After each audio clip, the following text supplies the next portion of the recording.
What's going on, guys? Today we're going to be taking a look at the Lectric XPedition Cargo e-bike. Now, I'm not exaggerating when I say this, but this bike right here could replace your car, and you're going to want to see how.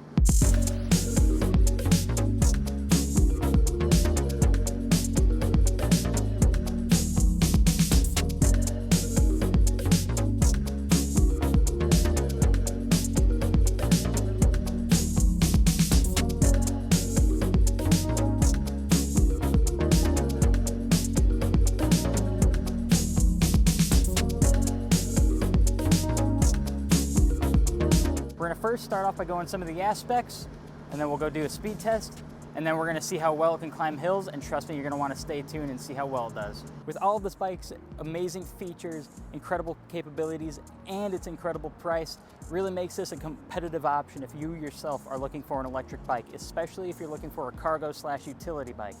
This bike ended up replacing my car entirely, and I'm going to be making a video on how that happened in the future, so if you're interested, stay tuned. I also wanted to quickly mention that this video is not sponsored by Lectric. They are not paying me to do this review. Nobody's paying me at all. But hey, Lectric, if you do want to sponsor me, let me know, because I love your products. Anyway, let's get into it. Pricing for the XPedition starts at $13.99 for the single battery option and $16.99 for the dual battery option, which is the one that we actually have here today to show you. One thing I love about Lectric is all of their bikes come fully assembled in box. All you have to do is pull it out, unwrap everything, pump up your tires, and it's practically good to go after a couple more adjustments. Out of the box, it is ready to be operated as a Class 2 e-bike, but it can also be a Class 1 or Class 3 e-bike where we can get up to that 28 mile per hour mark. Just be sure to check your local laws and regulation and make sure that you're not breaking any laws. Let's start with the incredible power that this bike produces. So, we go back here. We have a rear hub motor that runs at a constant 750 watts, and it's capable of producing up to 1,310 watts of peak power, and that's pushing out 85 Newton meters of torque. In other words, when you pull back that throttle, you're gonna feel that power. You're gonna get up to speed quickly, and it also makes you capable of climbing some really steep hills. And well, we might be in flatland Chicago, but trust me, I know where to find some steep hills. And with all this power, it's useless if there's nothing to power the power. So here we have two 48 volt, 14 amp hour batteries. You'll get one of these if you have the single battery option, but here we have the dual, so we have 48 volts and 28 amp hour batteries. And with one battery, you can get 75 miles using pedal assist. With two of them, you can get 150 miles also using pedal assist. One thing that I love about how they designed this is both batteries are actually designed to drain at roughly the same time, rather than use one battery till it's empty, kick on the other one, use it till it's empty. This way you're able to maintain all that power, you have all the maximum voltage at your disposal, and you never find yourself at half a battery, or a half a charge rather, and start already struggling to go up these steep hills. You'll be able to go up those steep hills all the way down to practically an empty charge. And speaking of pedal assist, Lectric actually designed it to where the pedal assist is monitored by your wattage rather than your speed. So when you, on traditional e-bikes, you turn on your pedal assist, it feels like when you start pedaling that you're rocketing up to a certain speed, then stopping. Not here. It's based on your wattage, so you'll have those nice, smooth transitions into those higher speeds. And also, I just wanted to mention, perhaps you've had this problem before. I have on other e-bikes, but not on this one. When you get up to that top speed, like maybe not even the top speed of your e-bike, and you're pedaling, it feels like the pedaling, you're just spinning around really fast and it's not doing anything. On this bike, you can go up to the top speed and pedal, and when you pedal, you'll still feel some resistance. Whereas on my last e-bike, and most e-bikes nowadays that are being designed, you will get up to the top speed and you've ran out of resistance, and your legs are kind of just kicking there. And all of this is paired with a 7-geared freewheel to even enhance the smooth transitions into those speeds and help you out when you're going up those hills. With being able to go fast, you have to be able to stop fast. This bike comes equipped with front and rear hydraulic brakes, and those are paired with a 180 millimeter rotor, and they provide you all of the braking power you'll ever need in any condition. Now, with this being a cargo utility bike, it has to be able to hold cargo. Now, the maximum payload capacity of the entire bike is 450 pounds, including the rider. The rear rack has a payload capacity of 300 pounds. So with that total payload capacity, I weigh about 170 pounds, so that means that I would be able to carry about 280 pounds on the back of that, and that's ridiculous. That could be 2 people, that could be 280 pounds of cargo. That could be groceries for the entire year on the back of your bike. As long as you strap it up well, you're totally capable of doing that. Come take a closer look at the rear rack. You'll actually see multiple mounting points for extra accessories. My personal favorite accessory is the passenger package. That includes 2 cushions, so your passenger will have a comfy seat to sit on. And you pair that up with the running boards, so your passengers have somewhere to put their feet and they're not dragging on the asphalt. Other accessories include orbiters, children's seats. So let's say that you have 1 or 2 kids, you'd be able to strap them up on here safely, take them to the park, take them to school, you name it. And if you just take a look around the entire bike, there are other multiple mounting points where you can just maximize your cargo utility, put some mounts, put some bags, put a basket up in the front. They really thought of everything. And all that power and payload capacity does come at a price, because you do have to have a sturdy enough frame to make sure that it can handle all that weight. The total bike weighs in at about 70 pounds with the single battery option, or 75 with the dual battery option. And although that might seem a little bit on the heavier side, for an e-bike that's pretty typical, because the typical e-bike can run about 50 to 60 pounds. So you might be sacrificing a little bit more weight, but you're also getting way more power, way more payload capacity. Now, most people won't have to worry about the weight, but me personally, and you might relate to this, every time I want to bring out a bike, I'd have some stairs I got to carry up and down this. So 75 pounds, it's not that much, especially when the weight's distributed pretty nicely. It's mostly right here in the center, so it's not awkward to carry at all. You kind of just grab it from the middle and it's very easy to control. It's very easy to grab this thing and move it to where you have to. Stairs like this are pretty easy. You don't have to worry about these. It's stairs like these that you got to look out for. Yikes. Check this out. You can actually adjust the handlebars by just easily pulling that lever, and now you could change your handlebars as however you like it set up. And then you just fold it back down and it's good to go, nice and tight. And remember I was saying something about having to store this inside somewhere? Maybe it's a tight space. The handlebars actually fold down and really reduces the profile of this bike. And when paired with lowering the seat, can really get this thing nice and low. So taking a look at these pedals here, these are really well made. These are a nice metal. They have these little nubs on there to give you extra grip, and they have reflectors on them, and they're also on a quick release. So if you need to store this in a tighter place, you can remove both sides and really reduce the profile of this thing. All you have to do is this little knob back here, you pull it out, and boom, out comes that. And then same thing to put it back on. You just throw it in there, and there you go. To remove the battery, you actually get 2 separate keys, and each one of the batteries have their own keys. Unfortunately, I wish they made them the same, but they're not. All you have to do is you put it into the keyhole, you turn it, and you can pull it out. And there you go. And then the reinstall, you just do the same thing. You kind of get it close to the position. You use those guides on the side there. Turn the key, make sure it's in, and you'll feel it click in place. It's ready to go. And a cool little feature that these batteries have is after 48 hours of inactivity, they actually shut off. So whenever you plug these back in, you have to hit this little button, and the same little button actually shows you how much battery you have left on each of these. So there we go. We have a full battery right there. Full battery right there. I just wanted to quickly mention that the seat that I have on here right now is actually not the one that comes with the bike. This is an aftermarket seat. The original one was too small. I don't know if you noticed this, but I do have a dump truck, and I just wanted to make sure that it has all the support it can get, so it doesn't get sore after riding this thing for a couple hours.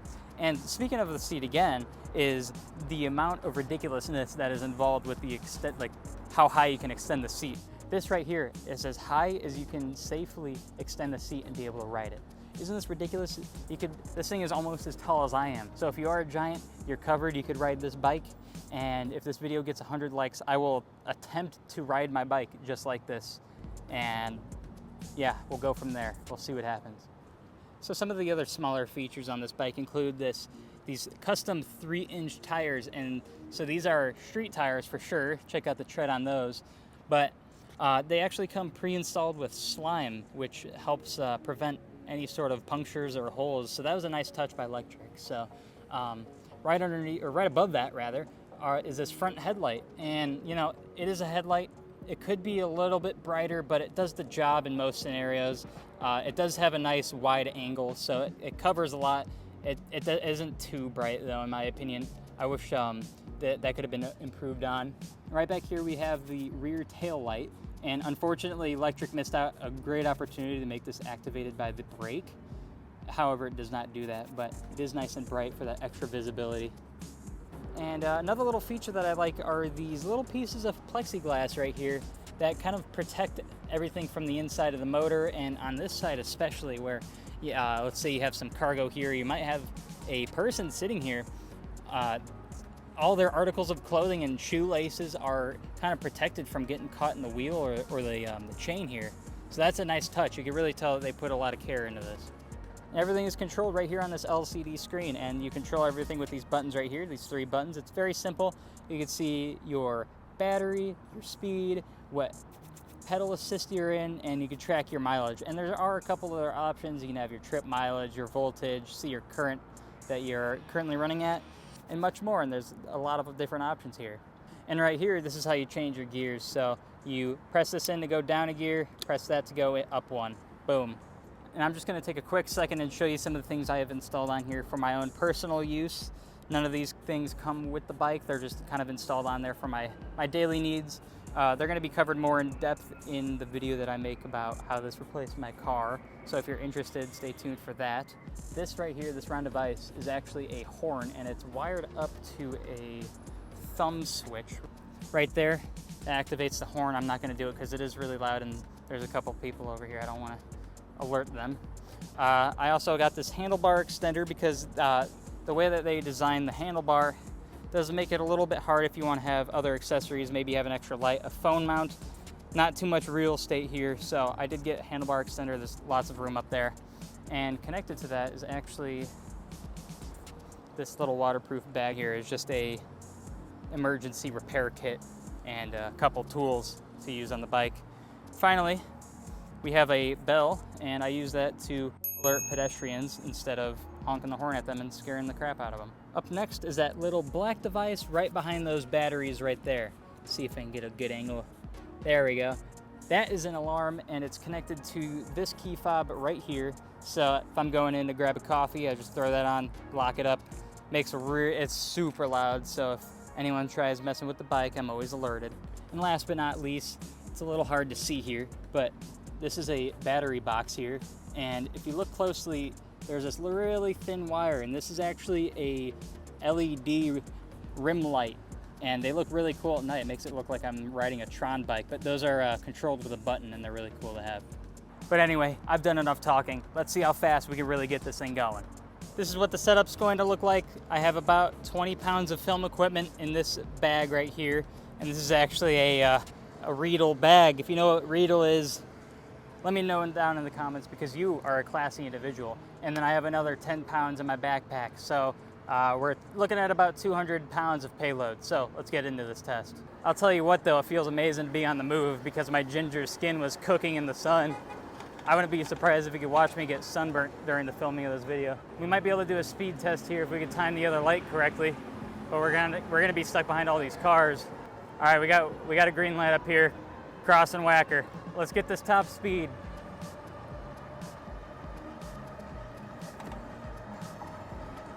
We're at 27. There's our 28, but we got to stop. And like I said earlier, this entire time I'm pedaling, I'm not running out of power to pedal. Like my legs aren't spinning as fast as they can. I'm keeping up with it pretty well. There's 28 miles an hour, so that's the expected top speed on this bike. There's 29, there's 30. See if I can push it. 31. Oh, we almost hit 32. Yeah, there you go. Exceeded expectations, and we made it right before we had to go down this hill. And I know you guys were waiting to see this thing.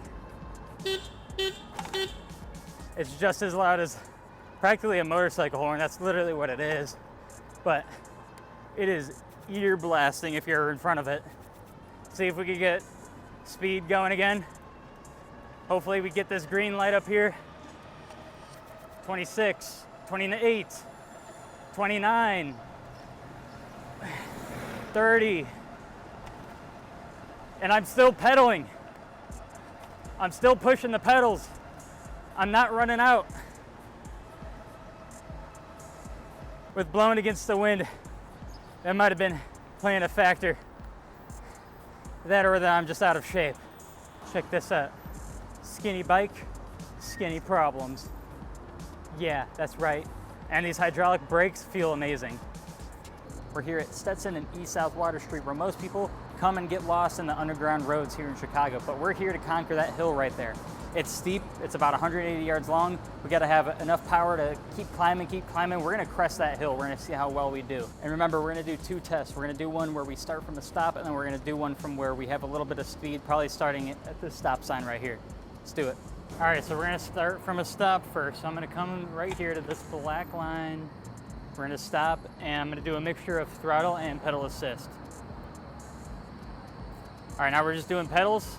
We are just conquering this hill. Oh my gosh. We were flying up this thing. I'm not even putting that much effort into this. And we crested. All right, let's head back down, and we'll start with a little bit of speed. All right, here we go. We're just doing pedal assist. We're climbing. Yeah, very, very minimal difference between starting from a stop versus starting with maybe about 15 miles an hour of speed. That is incredible hill climbing capabilities right there. That's all that torque, not even switching gears or anything. It's straight throttle and pedal assist. I've got one more hill we can go test before we call it a wrap. Man, it started drizzling over here. The wind picked up quite a bit. It looks like we might be caught in a storm. All right, we've made it here to Kinsey and Union. Now, right here, there's the hill behind me. It's not as steep as the last one, but it's probably just as long, 150 yards or so. And let me tell you, it smells incredible right here, because right over there where that white sign is on that building is the Blommer Chocolate Factory, and it makes the entire city smell like chocolate. It smells so good. Take that, New York City. Anyway, with that being said, same thing, two tests. One will start right at the bottom from 0, and then we'll start with a little bit of speed. All right, we're gonna start from a stop again. We'll use a mix of throttle and pedal assist for this. 0, just going up. I'm barely pedaling, and this thing's got us cooking all the way up to the top. Oh boy, that rain's starting to feel, I'm feeling the rain though, that's for sure. That's easy enough. Let's go back down and do the speed test going uphill.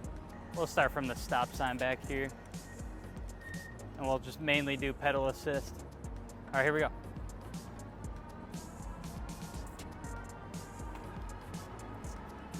Yeah, see, we're doing 17 miles an hour going uphill, up a steep hill, and check that out, like it was nothing. Now that you've seen everything that this bike has to offer, please let me know your thoughts down in the comments below. Personally, I think that this bike puts all the competition to shame, especially at this price point. It does not get better than that at all. While you're down in the comments, let me know what kind of bike that you have now, or a bike that you want to get if you don't have one. And just let me know what you love about it, what you hate about it, and you know, compare it to the one that you just saw right now. Is your bike better than this one? Let me know. And with that being said, if you enjoyed this video, be sure to like and subscribe to my channel for more content, and I'll see you in the next one. Now I gotta get out of here before it starts to downpour.